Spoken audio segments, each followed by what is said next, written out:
spark of initiate came a movement, a step of faith, a simple yes to God. What we began, He is now enabling.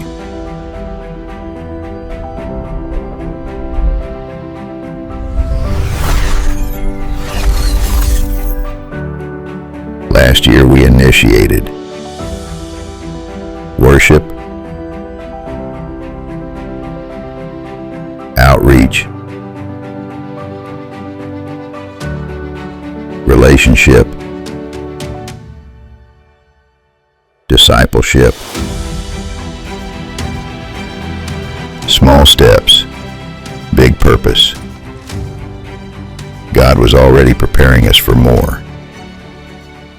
Now we declare, He is the enabler, the one who strengthens, provides, empowers. He enables leaders to rise, worship to ignite, lives to be transformed, not by our strength, but by His Spirit. Together we move as one, enabled to go, enabled to serve, enabled to love, enabled to shine. To Him who is able to do immeasurably more, be all the glory. Church of God General Trias, initiated by faith, enabled by grace.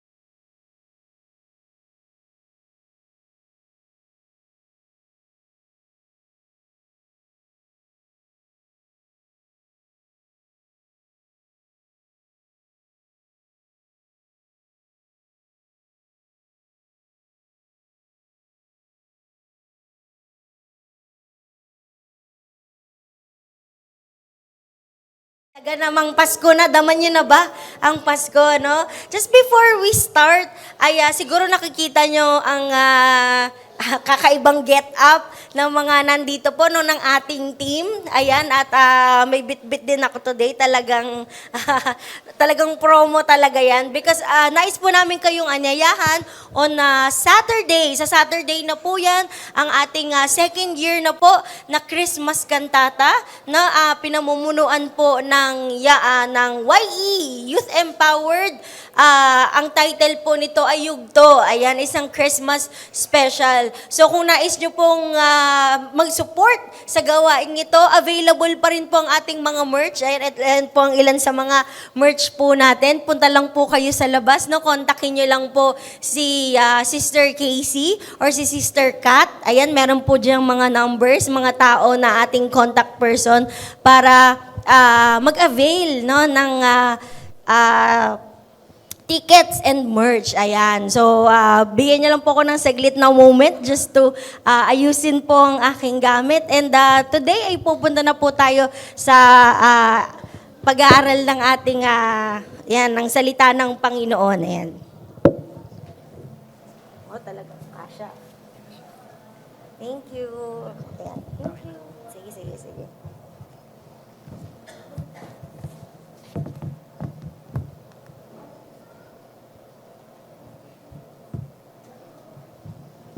Ayan, so muli po ay isang mapagpalang hapon sa bawat isa. Again, Merry Christmas po sa ating kabuuan ng COG family. Sabi nga po ng ating song leader kanina, no, ay halos 10 araw na lang ay Pasko na. No?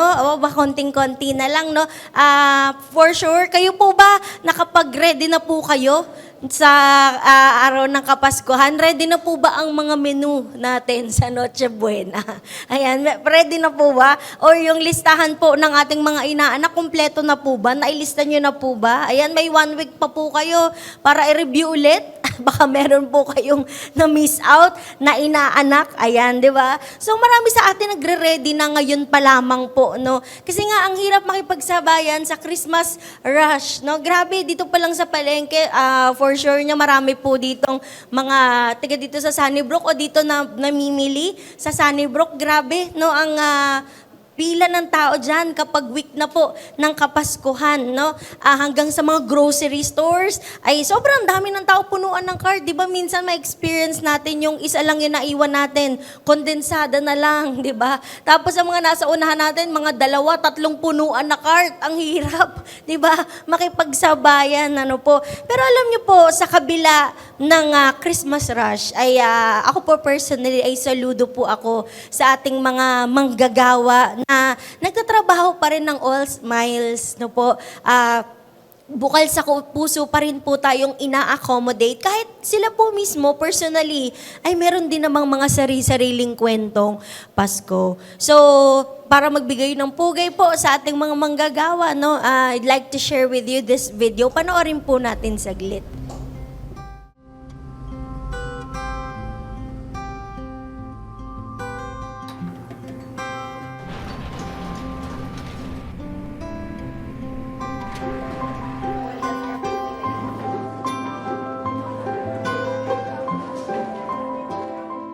During Christmas season, sobrang dami po kasi na nagpapag-gift wrap. Nalulungkot to kasi yung mga gift ko, hindi ko pa maasikaso. Tapos kasi busy ako sa pag-gift wrap ng regalo ng ibang tao po. So closing time po kasi late na at instead na may bonding time yun ng parents ko tsaka ng brother ko, nawawala na. Para sa kanila din naman po yung ginagawa ko. Kaya kahit mahirap, tinitiis ko. Para makabawi po ako sa mga sacrifice nila nung nag-aaral ako. Nagtatrabaho po ako dahil po kay Papa. Kasi po si Papa po na hindi na po kaya magtrabaho kasi nahirapan na po siyang tumayo, maglakad. Simula po nung nagkatrabaho po ako, parang nawala na rin po akong oras sa kanila. Ang hirap maging waiter, lalo na ngayon Pasko po. Night shift pa ako. Yung tipong Pasko, nagtatrabaho ako, hindi mo feeling yung pamilya mo. Yung may gas akong talagang bumabalik-balik. Naisip ko na lang na ang saya nila. Wala na eh. Ang hirap. Yung tipong sana ganyan din nararanasan ko ngayon.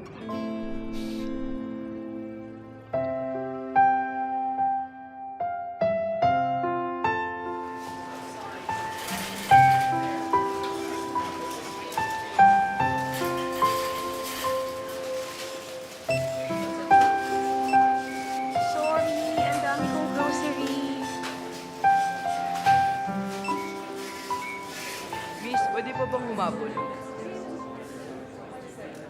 Medyo marami to ah.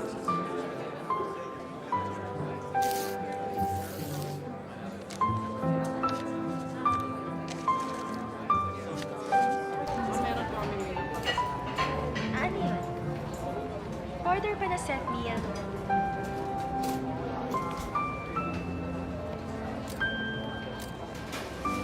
Thank you, Kuya, sa tulong mo, ha? Merry Christmas! Lahat ng binili kong grocery, Kuya, para sa'yo yan. Sa'yo nga yan lahat! Thank you po. Merry Christmas. Lahat ng ginifrap mong regalo para sa'yo yan. Sa'yo nga yan.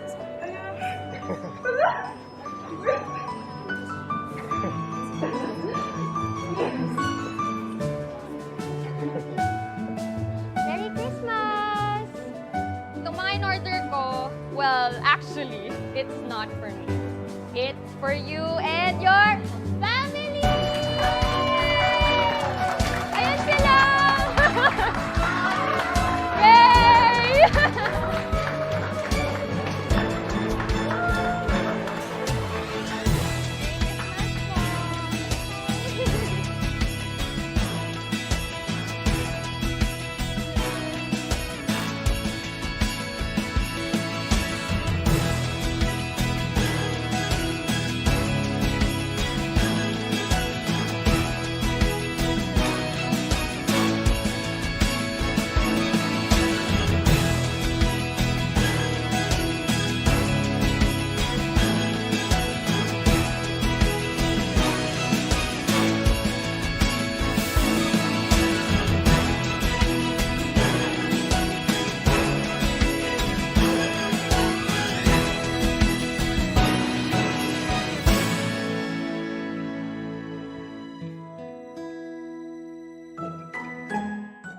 Ayan, no? What a wonderful story. Sabi nga doon sa video, sila po ang ating mga tagahatid ng Pasko, no? For sure, meron din po sa ating mga nakaka-relate, yung mga nagbi-business po, di ba? Minsan, alam mo yon yung Panoche Buena na, pero kayo talaga nagwo-work pa din kayo to serve the community, no? Kaya kami po ay nagpapasalamat sa mga manggagawa po natin, no? Talagang you make our Christmas special, no? Pero alam nyo, kung naghahanap po tayo ng special, ay we don't need to look that far, no? Para makakita ng special.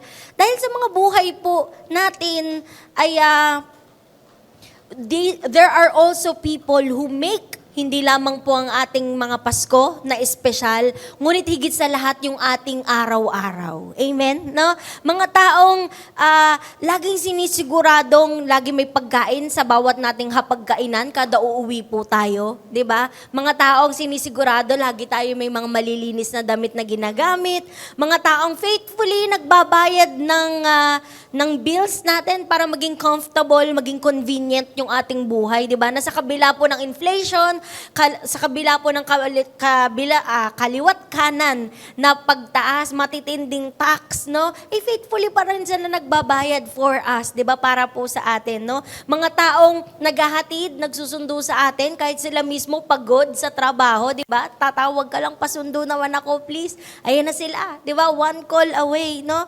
Mga taong nakasuporta sa ating pangarap kahit sila po mismo ay on pause, nakabinbin yung kanilang pangarap. So, suportahan pa rin po tayo, no? So, these are the people who make our everyday special. At walang iba po yan kundi ang ating pamilya. Ano po? Ang ating pamilya. So today, kung kasama niyo po ang inyong pamilya, katabi niyo po sila, pwede bang lingunin naman po natin sila at sabihan ng thank you for making everyday special. Na, sige po, batiin po natin sila.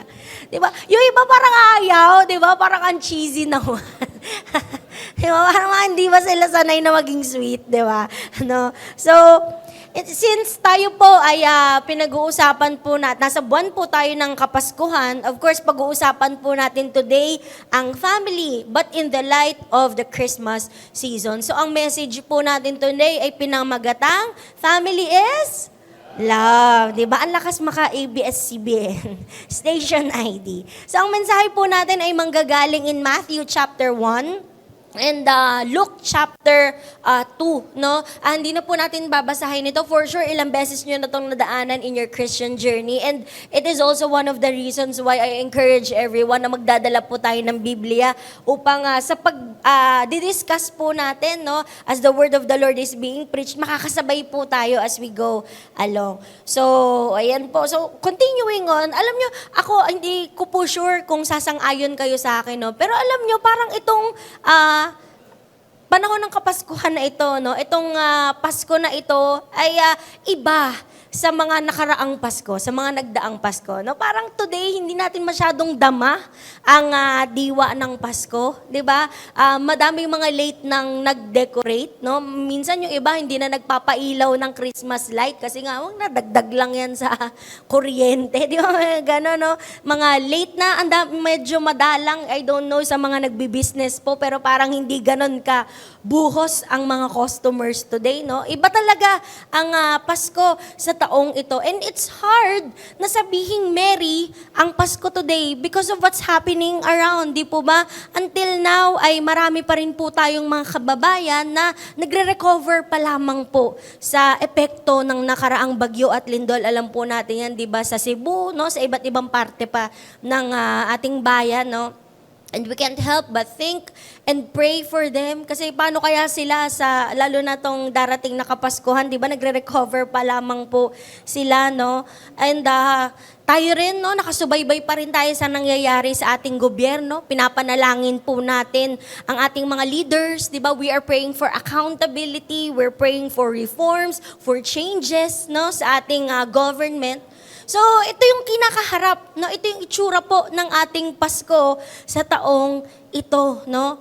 But you know, just para ma-encourage lamang po ang bawat isa. Alam nyo, you know, ang first Christmas, ang unang Pasko, ay hindi mo rin naman talagang masasabing merry, no? Ang unang Kapaskuhan. In fact, it was raw, it was messy, di ba? Inconvenient, at napakadaming unexpected na pangyayari. Di ba? Imagine a small family, di ba? Isang teenage girl na engaged to be married, no? Pero magbabago yung direksyon ng buhay niya dahil when told na gagamitin siya ng Panginoon for His grand purpose, di ba? This young man, no, na isang kalang yung kanyang reputasyon because all of this happened. Di ba? This young couple na kailangan mag-travel ng several miles, napakalayo, no? Para iprotektahan yung kanilang anak, 'di ba? This precious baby boy, 'di ba? Ang bawat bata, bawat sanggol, they deserve everything in the world, but siya po ay pinanganak in a lowly and humble manger, no? And yes, opo, though ang unang Pasko ay it might be messy, it might be inconvenient, marami mga magulong pangyayari, no? Hindi standard, hindi natin hindi natin naisin na may inconvenience. Tulad din naman ng kwento ng bawat pamilya, no? Yet, it was the most beautiful moment in human history, no? Ang kwento po ng Christmas family ay nagpapaalala sa atin na ang Diyos, while He really did send His Son sa atin pong mundo, no, He also sent Him sa pamamagitan po ng isang pamilya. At ito yung nagpapaalala sa atin na nagtuturo sa atin that the redemptive plan of God has always flowed through every household. No, ang redemptive plan ng Diyos laging nanggagaling simula sa ating mga tahanan. No? Na kahit messy, ang daming inconvenience, ang daming unexpected na kwento ng ating pamilya, God has the capacity to turn it into something beautiful. Laging para sa kanyang kaluwalhatian. Amen po ba doon? Sige po, palakpakan po natin ang Diyos. Hallelujah! So today, daanan po natin ang mga characters natin sa Pasko, no? Our Christmas family. And our first character is Mary. Yan, si Mary po, a woman favored yet burdened. No? A woman favored yet burdened. In Luke chapter 1 and 2, kung titignan po natin, no, babasahin po natin, though ang Biblia ay hindi po in-specify ang eksaktong age ni Mary, pero marami pong scholars, Bible scholars, ang naniniwala that Mary was likely between 14 to 17 years old. Very, very bagets, di ba? Sa panahon natin ngayon, parang J12 pa yan. May J12 po ba dito?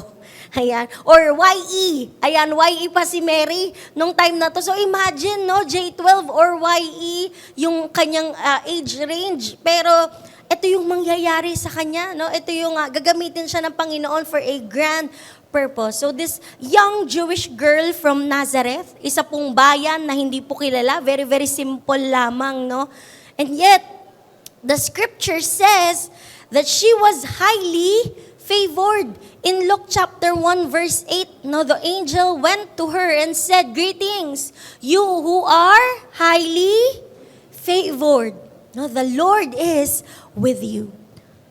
So yung phrase po na highly favored, ang sa original na translation, ito po ay kekarito mene. Yan, kekarito mene. Ang ibig po sabihin, to be graced abundantly. Nag-uumapaw na biyaya. But it doesn't mean na ikaw po ay napaboran o nabiyayaan, ay exempted ka na sa struggles. No? Hindi po ganun yon. Favor did not eliminate difficulty. Sa buhay ni Mary, no, dinaanan niya pa rin yung hirap ng travel habang siya ay buntis. Di ba? Alam po yan ng mga babae, ng mga nanay. Di ba? Imagine, last trimester mo na. No, hinog na talaga yung iyong tiyan. Pero babiyahe ka pa ng 4 days to 1 week. Sabi po ng, ganun siya kalayo yung tinravel nila from the home of Joseph papunta sa Bethlehem. Diba? Biruin mo, 4 to 7 days na biyahe, likely on foot or by donkey, diba? Tapos, buntis ka. Diba? Ang hirap, no? Pinagdaanan niya pa rin yung panghuhusga ng mga tao. No, dahil alam po natin that Jesus was conceived nung sila po ay hindi pa yet pa lang silang ikasal ni Joseph, no? So, ito yung mga kinaharap ni Mary, and while God's favor doesn't eliminate difficulty, pero He provides what you need to get through that season. Yan po ang ibig sabihin ng favor. Yan yung tunay na meaning ng pabor. Di po ba? Hindi yung hindi ka na mahihirapan, hindi yung wala ka, easy na lang lahat. Hindi po yun yung pabor eh. Pagdadaanan mo pa rin, pero it's a guaranteed win kung susunod ka lamang sa Panginoon and you are willing to go through it. No? So tuloy po natin in verses 29 to 33. And Mary was greatly troubled at his words and wondered what kind of greeting this might be. So nabagabag po si Mary.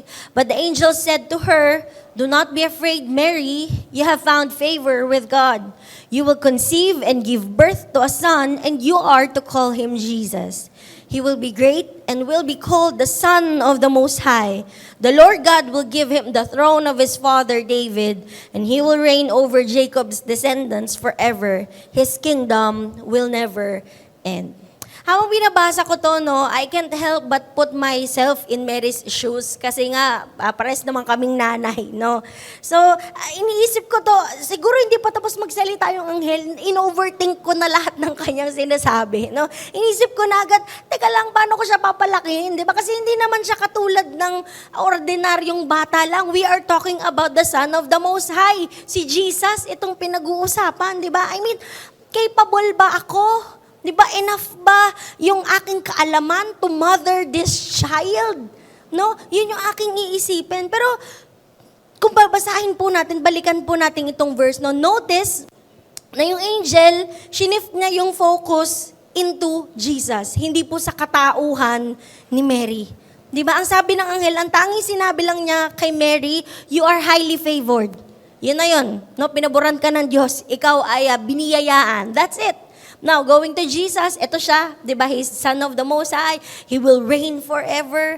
Di ba? Yun ang nangyari. So, kung i-relate po natin ito sa ating mga buhay, no, there are a lot of times when God commanded us to do something for Him, minsan nilalagay natin yung ating focus doon sa ating kakayanan at doon sa ating pagkatao. Di ba, inisip natin, capable ba ako? Kaya ko ba to? Deserve ko ba to? Will I sustain this? Di ba? Hanggang sa matapos? Or do I even have the resources para simulan to? Let alone matapos ito?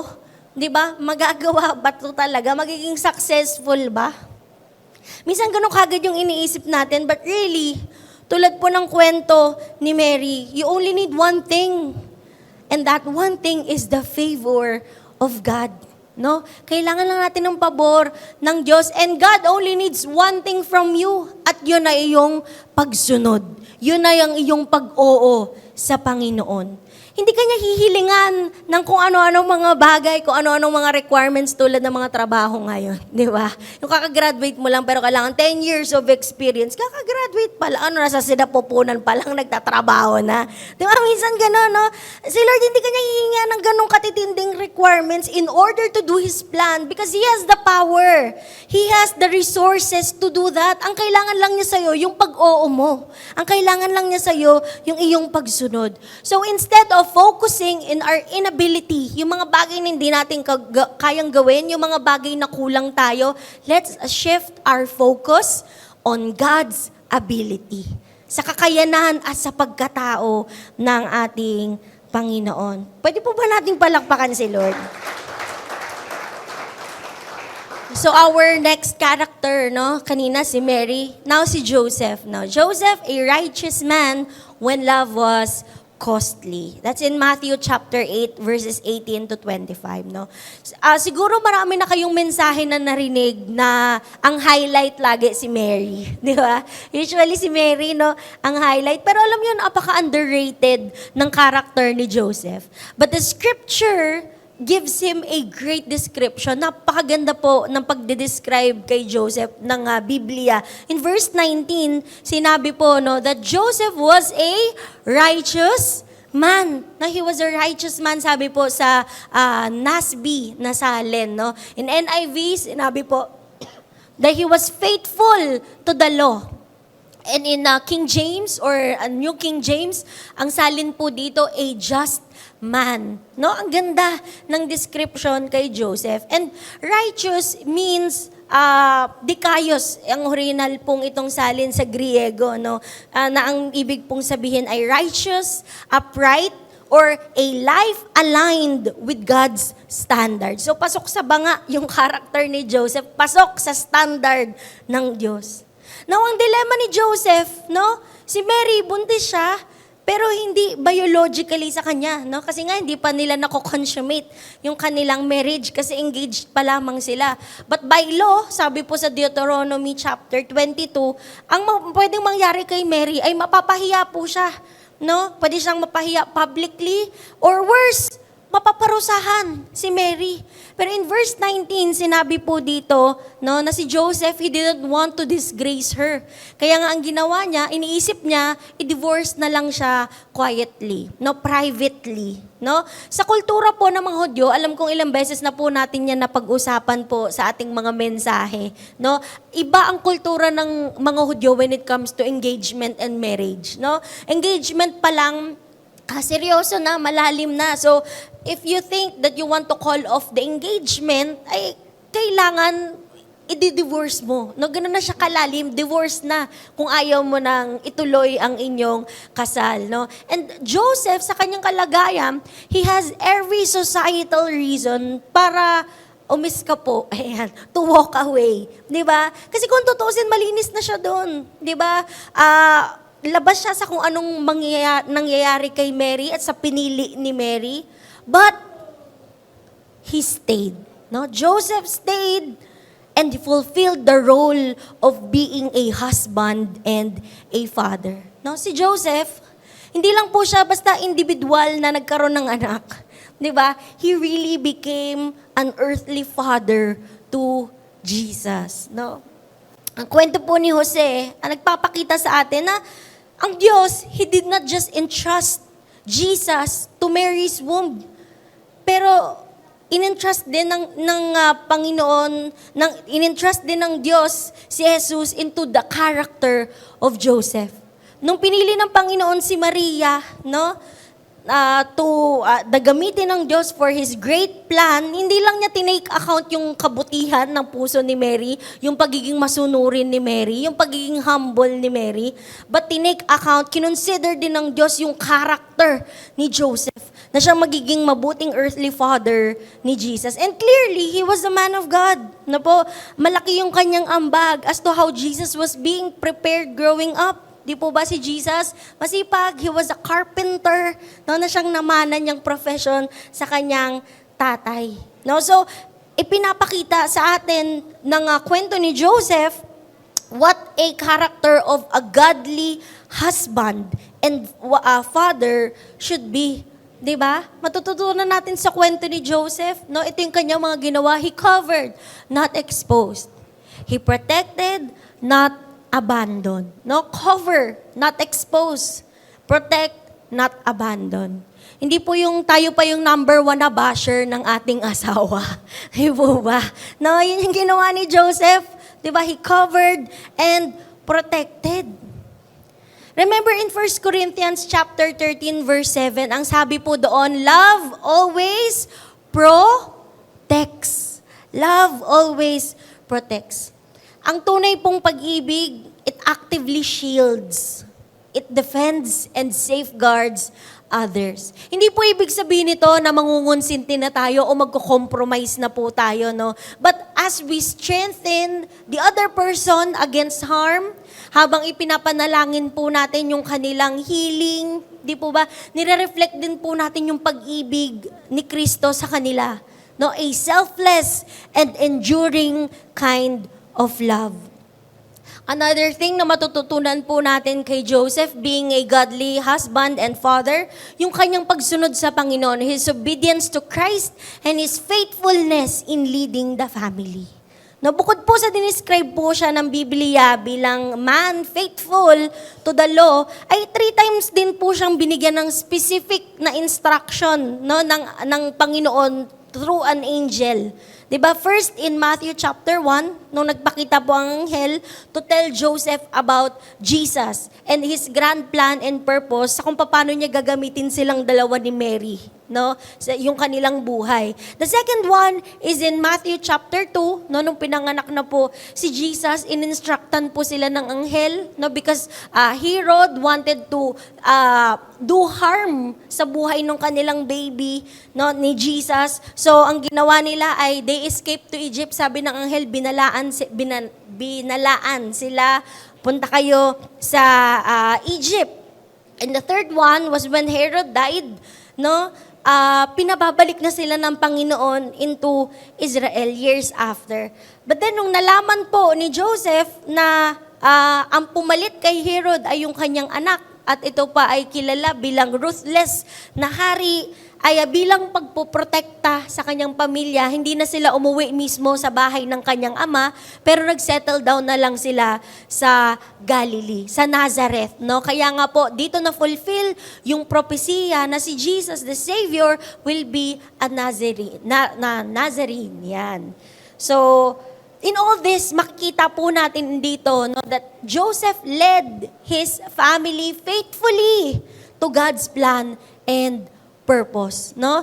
Napakagandang kwento po ng isang ama, and it will only happen kung ang isang ama ay nakikinig sa Panginoon. No? He will lead his family effectively, no, in God's great purpose kung lagi lang siyang intimate at lagi lang po siyang nakikinig sa Panginoon. Alam ko marami po ditong mga men, ayan, mga men of God. Pwede bang pakitaas ang kamay ng mga tatay na naririto today, di po ba? No? So, nawa ay makapulutan po natin ng kwento, ng aral itong kwento ni Joseph. And lastly, no, ang ating last character sa Christmas family, of course, walang iba kundi ang star ng ating Pasko, si Jesus, no? Si Jesus, the incarnation of God's love. Now, when Jesus was born in Bethlehem, ay hindi lang ito basta po simula ng isang kwento, no? Ito po ay ang pagdating ng biyaya at pag-ibig ng Diyos in a form of a human being. Sabi po ng salita ng Diyos in John chapter 1, verse 14, and the Word became flesh.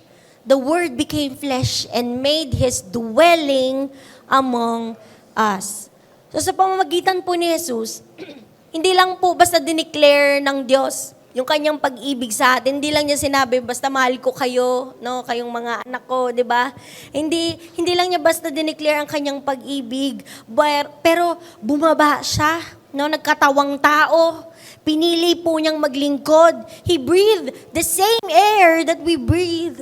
He walked our roads. Dinanas po niya ang bawat paghihirap na pwedeng danasin ng isang taong tulad po natin. And He paid for our sins. So, ang Diyos, si Jesus lamang ang nagpapatunay na ang pag-ibig ng Diyos, it's not a distant kind of love. No? Hindi po ito theoretical, hindi po ito conditional. Sa pamamagitan po ni Jesus, ang pag-ibig ng Diyos ay naging totoo at personal. No, He came to be with us. Through Jesus Christ, napatunayan natin that God's love is sacrificial because He came to save us, and it is transforming. Because hindi lamang siya pumunta upang tayo ay iligtas, but He came to make us new. No, salamat sa ating Panginoon. And so, because Jesus is the incarnation of God's love, alam niyo po, tayo ay tinawag din po tayo to reflect that same kind of love in the flesh. No, tinawag din po tayo to do what Jesus did and to walk how Jesus walked. Para i-offer po yung regalo ng compassion para po sa mga taong nasasaktan, no? To offer the gift of our presence sa mga taong nalulumbay, di po ba?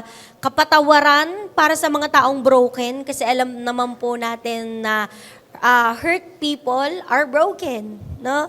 At He is calling us to give grace, no? Extend grace sa mga taong nabibigo at nagkakamali. So ngayong Pasko, ang panalangin ko po, nawa ay makita po sa atin ang pag-ibig ni Kristo, hindi lamang po sa salita, ngunit higit sa lahat sa bawat nating gawa at sa ating buhay.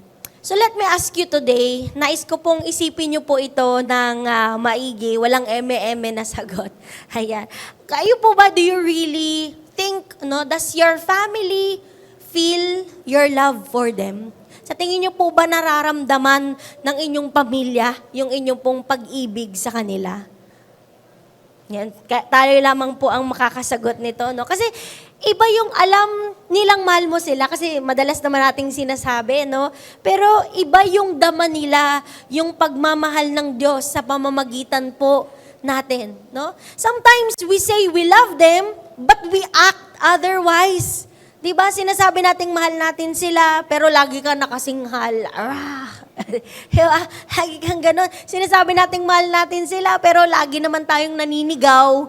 Diba? Sinasabi nating mahal natin sila, pero lagi nating pinupulis yung bawat nilang galaw. Diba?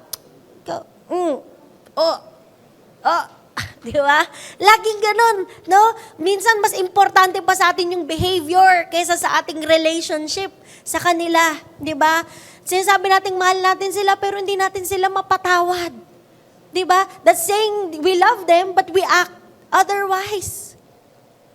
And so this season, ang panalangin ko po, no, is that we don't just tell them we love them, but may our love be felt. Ang pag-ibig natin ay madama. Tulad po ng kung papaanong ipinadama ng Diyos ang kanyang pag-ibig sa sanlibutan. No po? Pwede bang palakpakan po natin ang Diyos?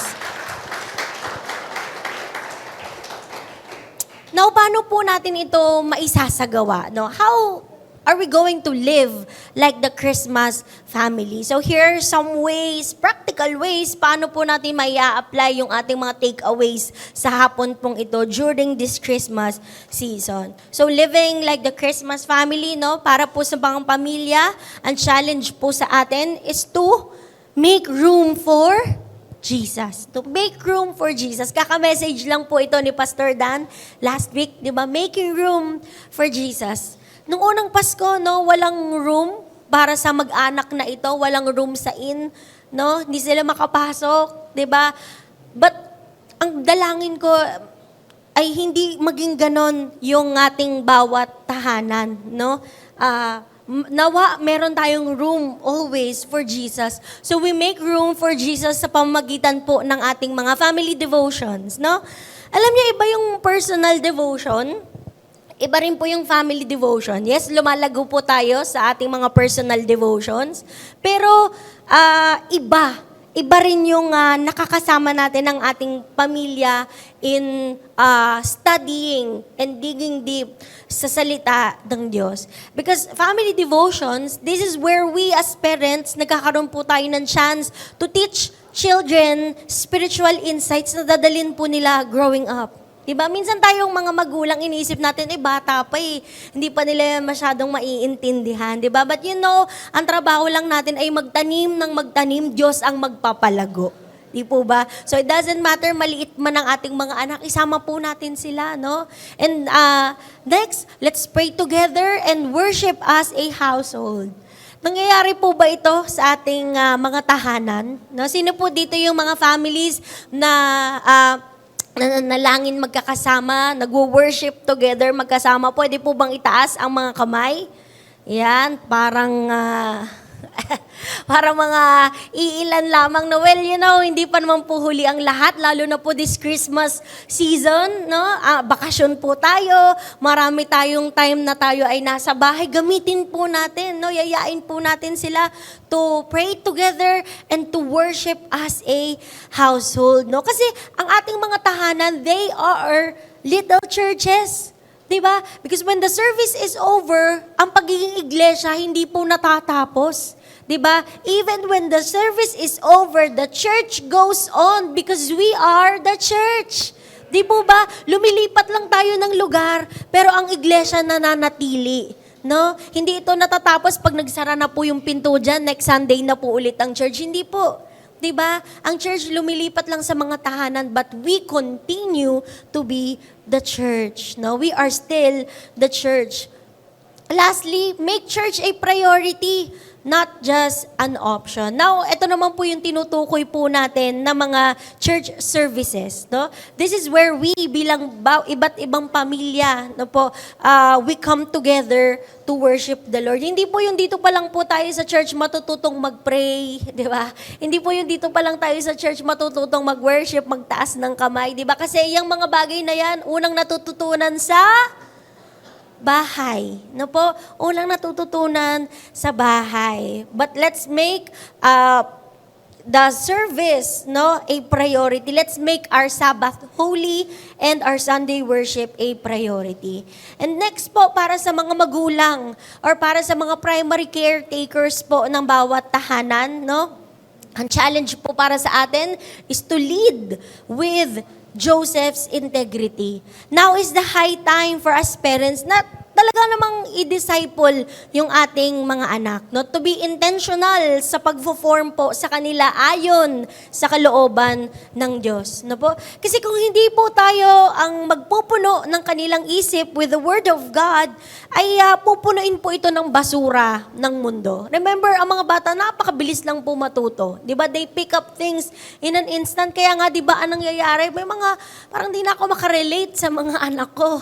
Di ba? Parang, ang dami nila mga bagay na may mga lengguwahe silang mga hindi mo na maunawaan. Di po ba? Ang dami nilang natututunan. Ang bilis nilang makapag-absorb, no? Kaya wag po natin hayaan bilang mga magulang na maunahan po tayo ng mundo sa pagtuturo po sa kanila, no? Mas madaling magturo, medyo mas mahirap nang mag-repair. Di po ba?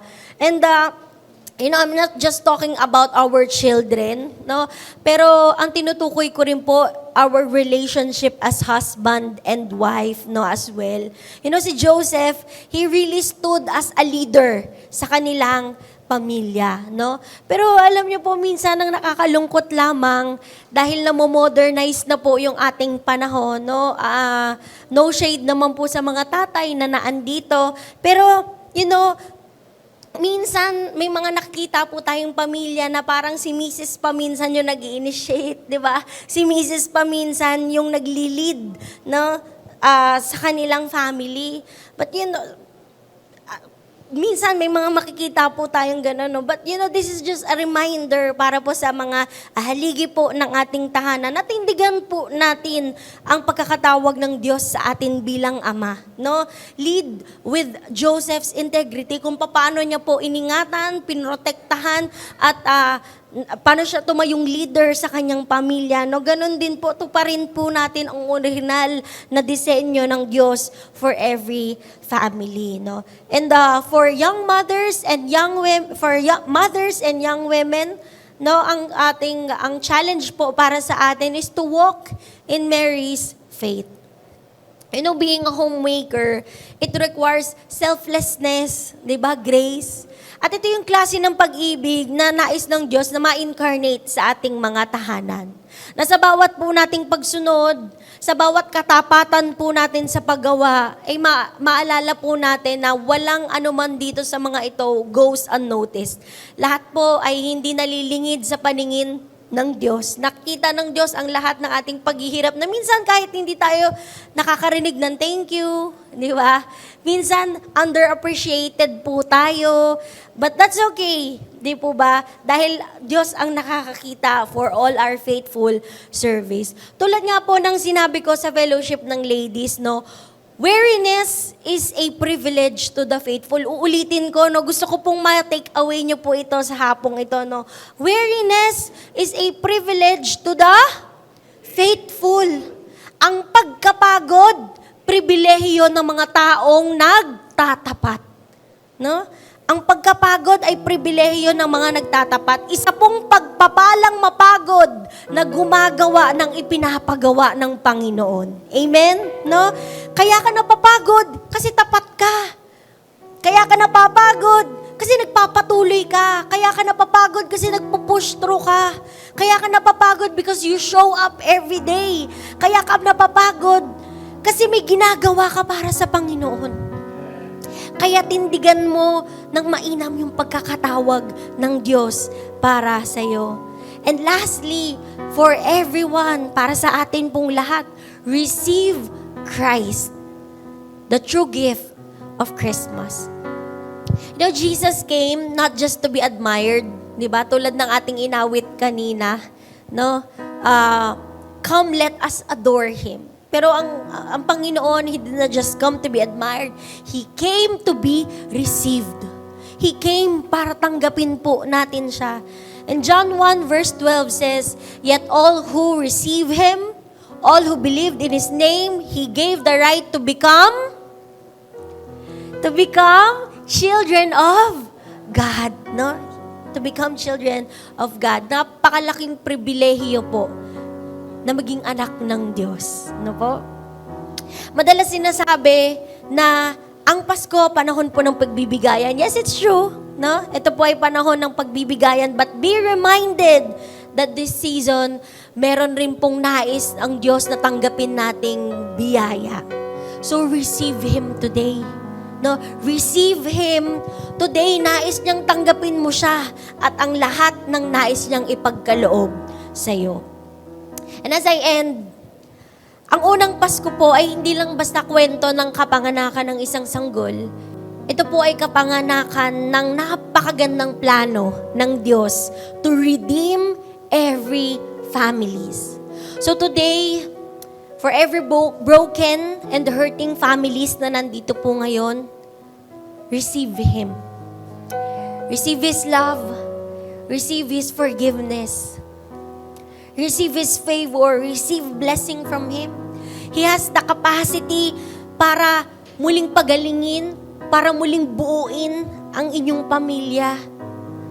Ang regalo ng Diyos for us today is love and unity for the whole family. Kung saan, tandaan po natin kung saan po nananahan ang pag-ibig ng Diyos, doon nananahan ang kapatawaran, doon nananahan ang pagkakaisa at pagmamahala. Tayo pong lahat ay tumayo.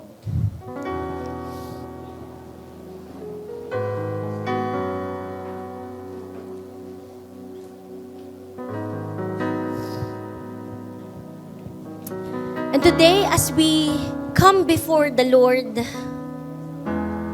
maaring mga ordinaryo and imperfect ang ating pong families.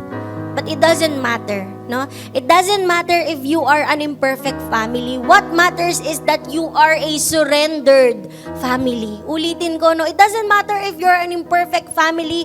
What matters is that you are a surrendered family. Tulad po ng kung paanong isinuko ni Mary yung kanyang kinabukasan sa kamay ng Diyos. Tulad po ng kung paanong sinurrender ni Joseph yung kanyang pride for the sake of his family. Tulad po ng kung paanong sinurrender ni Jesus yung kanyang glory sa kalangitan and all His splendor just to come down upang ikaw ay abutin. So surrender it to the Lord today. God continues to write His story sa bawat tahanan that says, Lord, here we are, naririto kami. Use our family for your glory. No, use our family for your glory.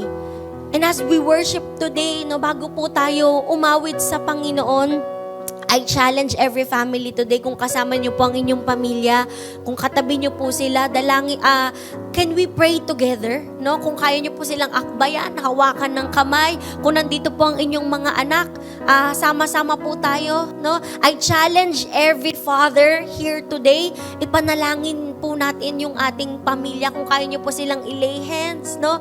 Mga wives, I challenge you para suportahan sang ayunan yung panalangin ng ating mga tatay today. And then afterwards, children, yung mga bata po, pwede ba nating ipanalangin yung ating mga parents, yung ating mga magulang? Sige po, sama-sama po tayo. Hawakan natin yung kamay ng ating pamilya. Kung kaya nyo po silang yakapin, di po ba, gawin po natin. And para po sa mga hindi po kasama yung kanilang family, kung tapos na po yung ating mga leaders na ipanalangin po yung kanilang family, pwede po ba kayo pick an individual, panalangin po natin sila? Or kung wala pong leader na available to pray for you, kayo po mismo, pwede bang ipanalangin yung isa't isa? Kung meron po kayong katabi na hindi niya kasama yung family niya, pwede bang kayo po yung magpanalanginan para sa bawat isa.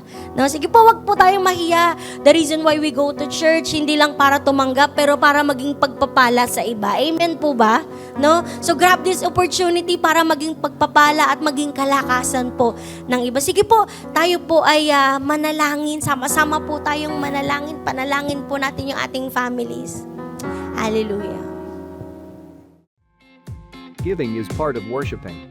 To all who desire to give, you may give your tithes and offering through online bank transaction. Details are provided below.